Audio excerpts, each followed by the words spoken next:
mass. He has repeated what I have said to other members of the House this afternoon. If I've understood him correctly, he is noting that I have been entirely consistent in all those responses. Sir Edwards. The Deputy Speaker. What are the steps that the Government is taking with our international allies to help create the conditions needed for an immediate ceasefire that can be observed by both sides?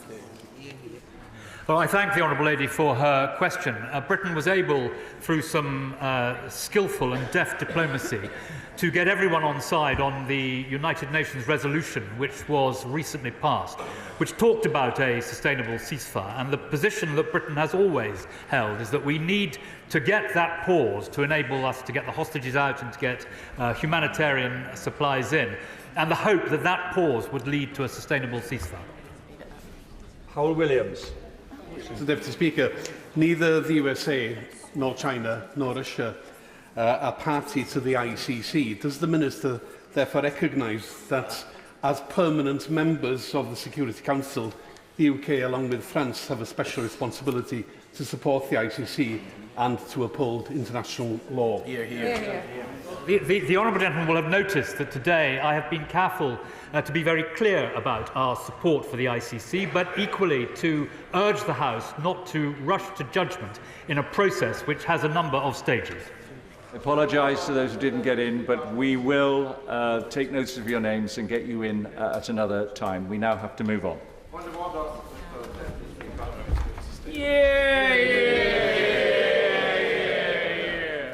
Points of order come after statements. Yep. Rules of the House. But he didn't speak, so he couldn't be. The Prime Minister has requested to make a short statement on today's publication of the final report of the Infected Blood Inquiry.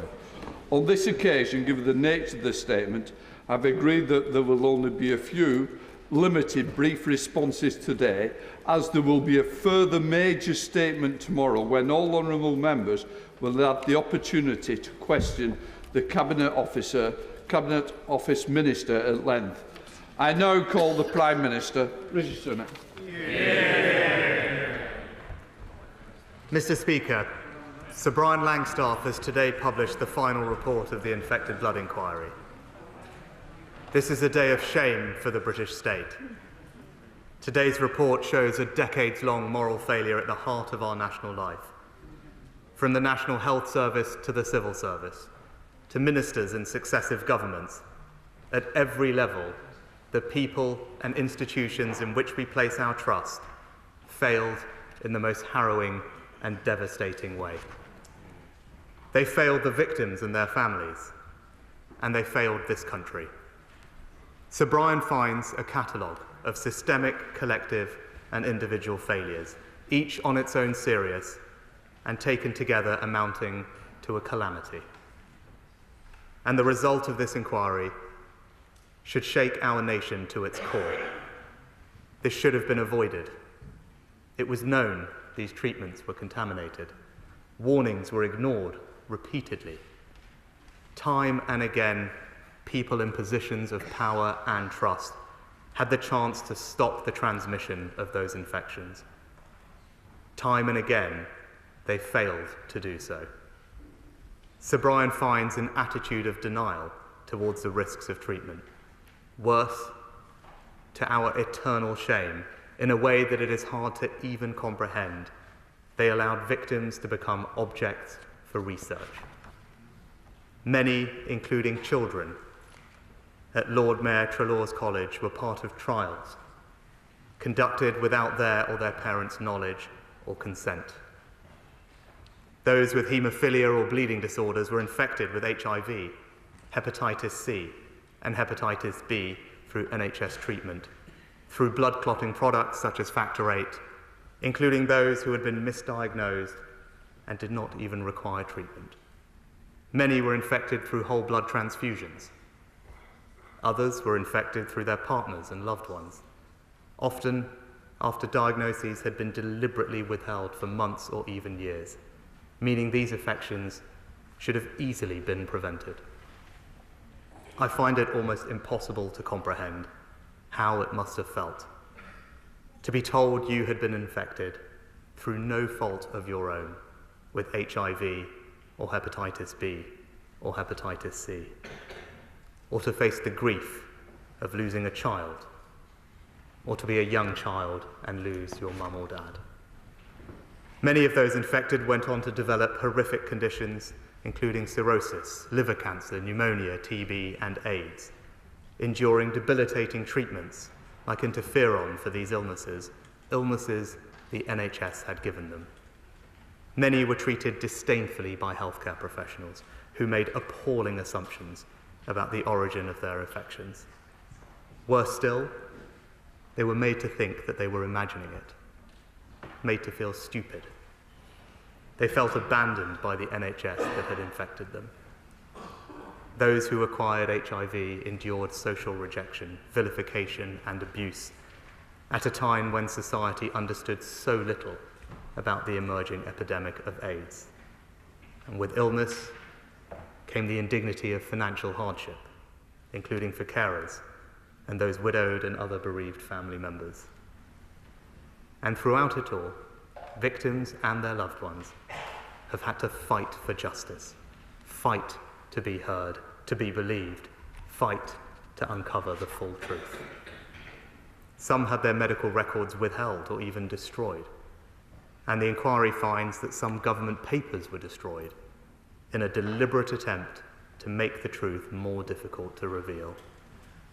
Sir Brian explicitly asks the question, was there a cover-up? Let me directly quote his answer for the House. There has been.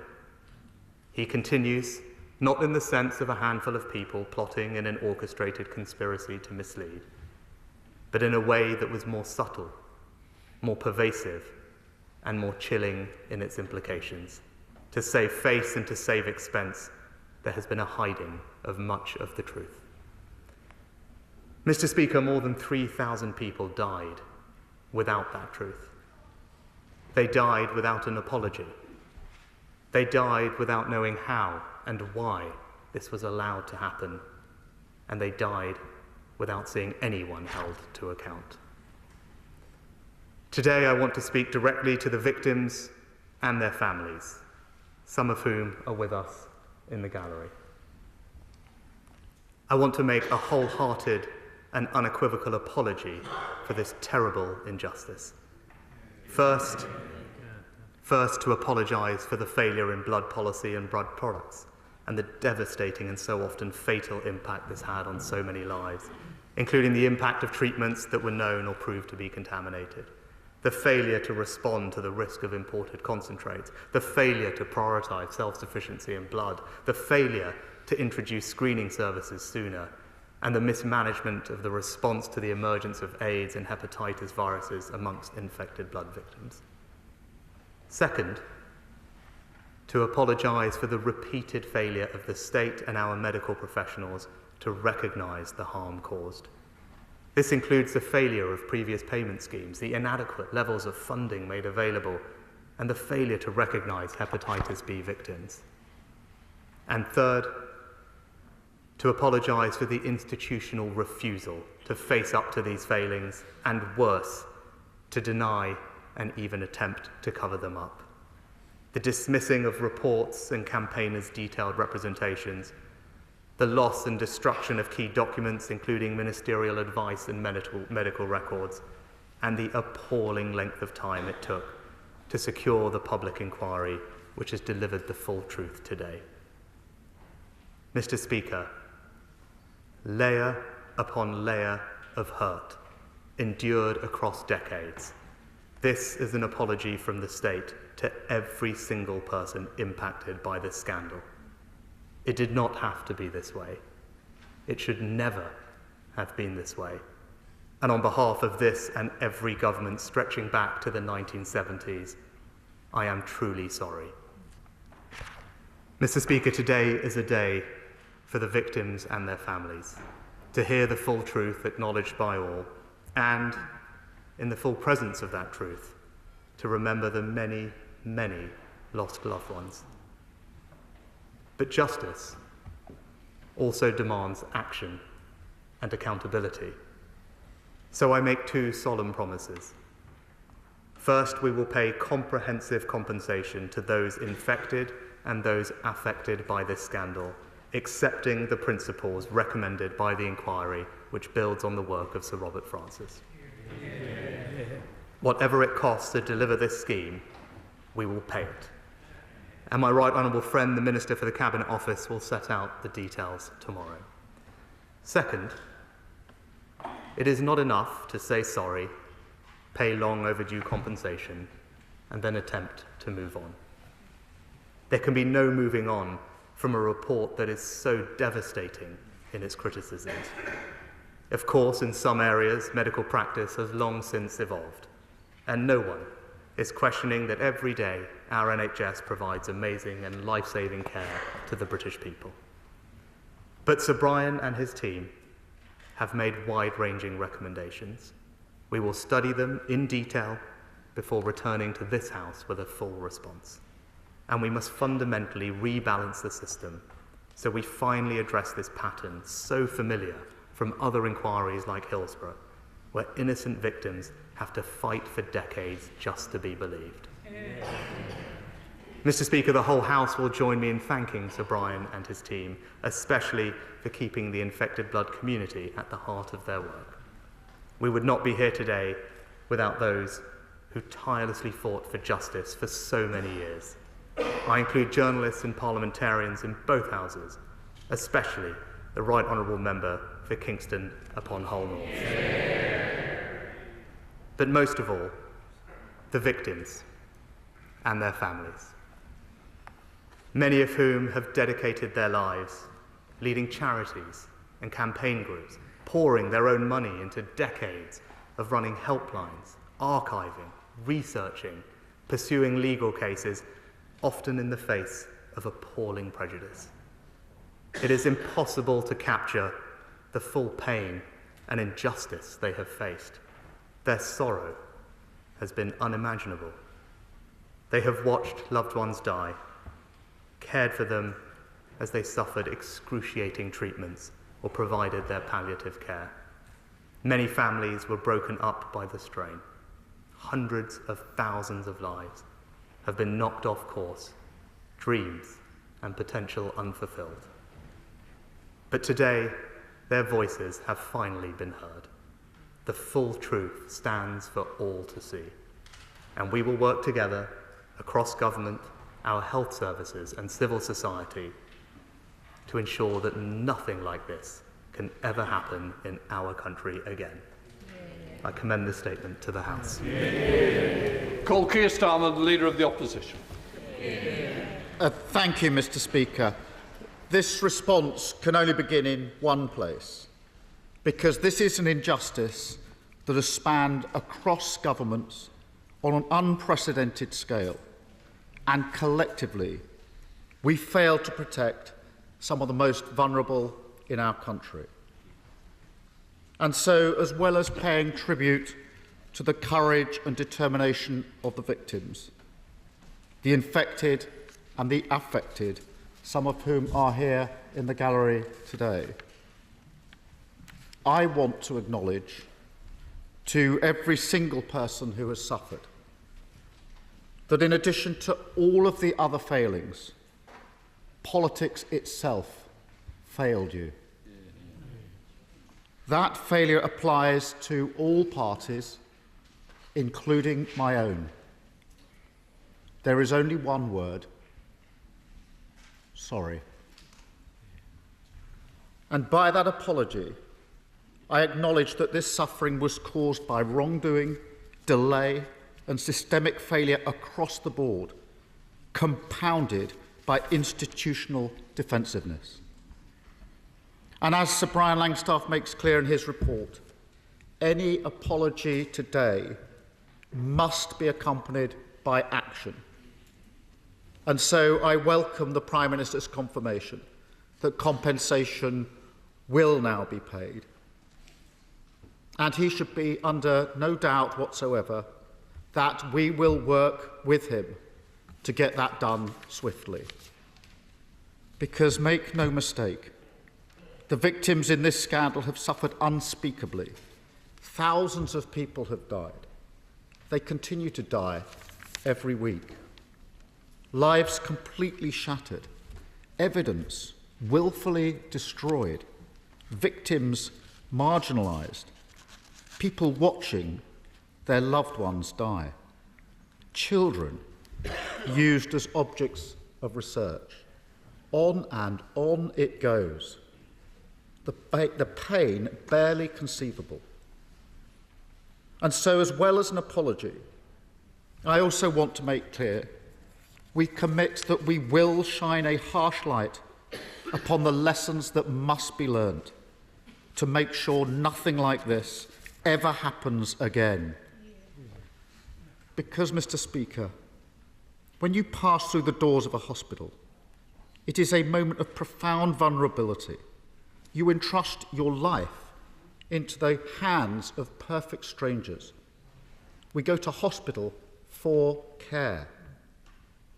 And that is what many of the people affected find so hard to accept, the betrayal of that trust by people and institutions that were meant to protect them. People like Mark Stewart, my constituent, who was given Factor VIII in the 1980s as part of a clinical trial, as was his father, as was his brother. All three subsequently contracted hepatitis C. But only Mark remains with us today. And then over the decades, as Mark and so many like him searched for truth and justice, the British state ignored them. The truth, as Sir Brian says today, was hidden from them for decades. And that is why this is one of the gravest injustices this country has seen. And yet we have to be honest. This scandal is not unique. And the institutional defensiveness identified by Sir Brian is a pattern of behaviour that we must address. Because, Mr. Speaker, while Mark may never get his brother, his father, or his health back, for all the families affected, we must restore the sense that this is a country that can rectify injustice, particularly when carried out by institutes of the state. That is our job today, this week, and beyond. Frankly, it is the very least that we owe. Thank you, Mr. Speaker. Prime Minister. Mr. Speaker, I thank the honourable gentleman for the collegiate tone in which he has responded to today's report and his sincerity. He is right, it is irrefutably clear that an unconscionable injustice has been done, the result of a consistent and systemic failure by the state time and again for decade after decade, and it's why I apologise wholeheartedly and unequivocally to every single person impacted by this scandal. And the anger and sorrow felt across this House is the right response. And it is right that we now act on behalf of the victims, their loved ones, and the whole community who expect us to put right this historic wrong. Father of the House, Sir Peter Bottomley. The thousands of people at Central Hall thanked Sir Brian Langstaff. He thanked them. We should acknowledge, as has already been said, the Right Honourable Lady for Hull North and her leadership of the all-party group.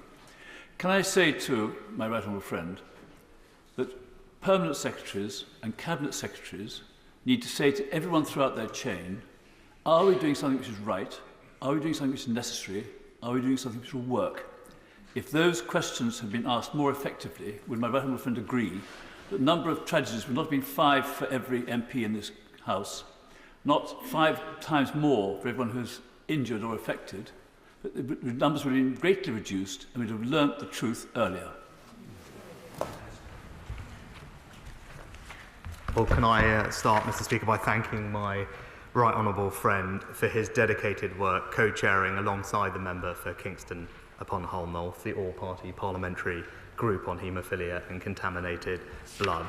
And I can assure him that Sir Brian's report is highly detailed and sets out a number of recommendations, and I can assure my right honourable friend that we will respond to it in full as quickly as possible. SNP Leader Stephen Flynn. Mr. Speaker, I wish to begin by stating something which I think we all now agree is self-evidently the case, that this scandal represents the very worst of Westminster. Decades of deflection, decades of denial, and of course decades of deceit. Children used as research, parents watching their children die, children watching their parents die. Tens of thousands of people impacted, many of whom, of course, are not here to see this day. And for those who imposed this tragedy upon them, no consequences have yet been felt. But today is not about them. Today is about the victims. And to them, on behalf of myself and my colleagues in the Scottish National Party on these benches, I wish to offer you three things. First is an apology. I am incredibly sorry that this happened to you. Second is to say quite openly, thank you. Thank you for your determination and your desire, for being able to pry open the doors of this place and ensure that your voices were heard by all of us. We would not be here today without your efforts. And thirdly, Mr. Speaker, it's to say to the victims that I can assure you, we will do everything that we can to ensure that the government implements the recommendations as laid out today. Now, I've heard the Prime Minister make a very sincere promise in relation to compensation. And I would like to say to him that we will work with him and his government, and indeed any future government, to ensure that that promise is swiftly kept. Well, Mr. Speaker, I welcome the absolute consensus that today is a moment for the families and the community and their voices to be heard loudest. Every single testimony and account set out in Sir Brian's report today sets out a unique story of hurt, suffering and loss. Individually, these accounts are astounding. Taken together, they are truly unimaginable. They must be heard and they must be understood, as the Honourable Gentleman said. And I thank him for his remarks, and I know that we share a determination to work together to ensure that nothing like this shocking and avoidable calamity can ever happen in our country again. Theresa May. Thank you, Speaker. Sir Brian Langstaff's report today has finally uncovered the truth of this appalling tragedy which has affected the lives of so many. And so many have been fighting, as the Prime Minister said and the Leader of the Opposition said, for decades to get to this point. Sir Brian has highlighted what is a devastating and abject failure of the British state. Medical professionals, civil servants, politicians, all of whom felt their job was to protect their own reputation, rather than to serve and look after the public who they were there to serve. As we rightly today remember all the victims of this terrible tragedy, will my right honourable friend commit himself unashamedly to working to ensure that all those in government, politicians and civil servants, recognise that their job is to serve the public and not to protect themselves.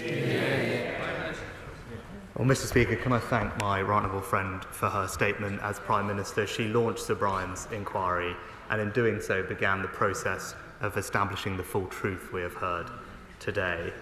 There is no doubt, as she recognises, that the inquiry came too late, that compensation came too late, was woefully insufficient, and the consequences of that failure are stark. And that is why today I apologise on behalf of governments since the 1970s for that shameful failure. But I can also assure her that Sir Brian and his team have made a series of wide-ranging recommendations, and we will study every single one of them in detail and work urgently across government and public organisations, our health services and civil society, all to ensure that nothing like this can ever happen again, but also that we end the challenges that she encountered, where the institutions responsible for serving the public, including the NHS and civil service, are more concerned by cost than accountability. Ed David. Mr. Speaker, today is about the tens of thousands of people whose lives have been torn apart by this disaster. Many of them have fought and waited for decades to see this day. And tragically, thousands have died waiting, as the Prime Minister reminded us. I pay tribute to the survivors, the families, the campaigners and the journalists who fought so long and so hard for justice. Having listened to their stories and now seen the evidence laid bare in this report, I want, on behalf of my party, to echo the Prime Minister's apology.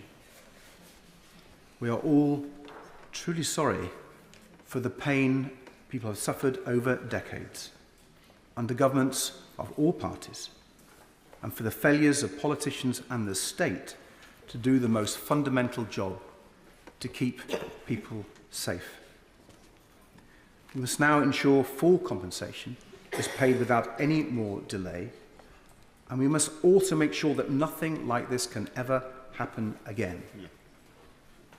In his report, Sir Brian highlights how, and I quote, "The truth has been hidden for decades through a lack of openness, transparency and candour that has caused enormous damage." So will the Prime Minister join me in backing the survivors' call for a duty of candour on all public officials? Well, Mr. Speaker, I thank the right honourable gentleman for his remarks. Across this House, we share a determination to work together to ensure that nothing comparable to this shocking and avoidable tragedy can happen ever again in our country. Today is a day for the victims and their families to hear the full truth unequivocally acknowledged by all, and to remember the many, many lost loved ones. So the Minister for the Cabinet Office will be making a full statement tomorrow, but we will study every one of Sir Brian's recommendations in detail and work urgently across all parts of civil society to ensure innocent victims are never again forced to fight for decades to be believed. Sajid Javid. I welcome the statement by my right honourable friend and indeed the words of the Leader of the Opposition. Mr. Speaker, this scandal, the biggest in the history of the NHS, but also Mid Staffordshire, Ockenden, the Cash Review, all of these scandals are linked by public servants putting the reputation of themselves and the NHS above that of patient safety and care. And time again, ministers have stood at that dispatch box of the successive governments, including myself, promising that lessons will be learned. So can I ask my right honourable friend, why will it be any different this time? Mr. Speaker, Sir Brian's report is categoric that this scandal represents a decades-long moral failure of the state, but in particular he highlights an appalling truth, that our National Health Service failed. It was known that blood and blood products given by medical professionals were contaminated. It is correct to acknowledge that medical practice has evolved. Every day, hundreds of thousands of our NHS staff do provide life-saving care to the British people, and we are incredibly grateful. But the report today sets out clear and wide-ranging recommendations that we must study closely, and we will work urgently with our health services to ensure that nothing like this will ever happen again. Final person on this is Dame Diana Johnson. Thank you, Mr. Speaker. Can I thank the Prime Minister for his statement and his apology on behalf of the nation? Can I also thank Sir Brian for his report today? Finally, the truth. It's a vindication of the nearly 50 years of campaign, and I want to pay tribute to all those infected and affected, and also, importantly, those who've lost their lives in the biggest treatment disaster of the history of the NHS, with 2 people dying on average still every week. I wondered if the Prime Minister understands that whilst accepting the moral case for compensation to be paid in December 2022, the failure of his government to act on the second interim report by Sir Brian in April 23 has added another layer of hurt. And I hope very much from what the Prime Minister has said this afternoon that by the end of this year, compensation payments will start to be made to all those infected and affected. Mr. Speaker, I thank the Honourable Lady for her statement and for her care and unwavering dedication to delivering justice. She knows better than anyone in this House the devastation this scandal has inflicted upon the community and the strength they have shown in their fight for the truth. Sir Brian's report sets out a decades-long failure and makes clear that this is a moment of national shame. No one could be failed to be moved by the stories within it, by the utterly shameful treatment of victims and their loved ones, by the callousness and the cruelty that they suffered, by their outstanding bravery and resilience and refusal to yield to a lifetime of prejudice and trauma. They have fought for the truth to be out. They were right. And above all, today is a day for their voices to be heard. That completes this short statement. Tomorrow there will be a full statement. Can I finish first, please? Tomorrow there will be a full statement where all the details of compensation will be brought to the House and all members will be able to get it. Pete Wishart. Very much, Mr. Speaker. Have you received any explanation why we're only getting half an hour of the Prime Minister's time? Now, I know there's going to be a statement tomorrow from the Paymaster General, and we're all looking forward to it. But what could be more important than this, than being here, taking questions from honourable members? I'll answer the question. You've asked me the question. I've worked very closely with different parties, and more importantly, and very importantly, it is about the families. It's their day, and that's why it's been done in this way. And I'm sure you will wish to respect that rather than question it. Right.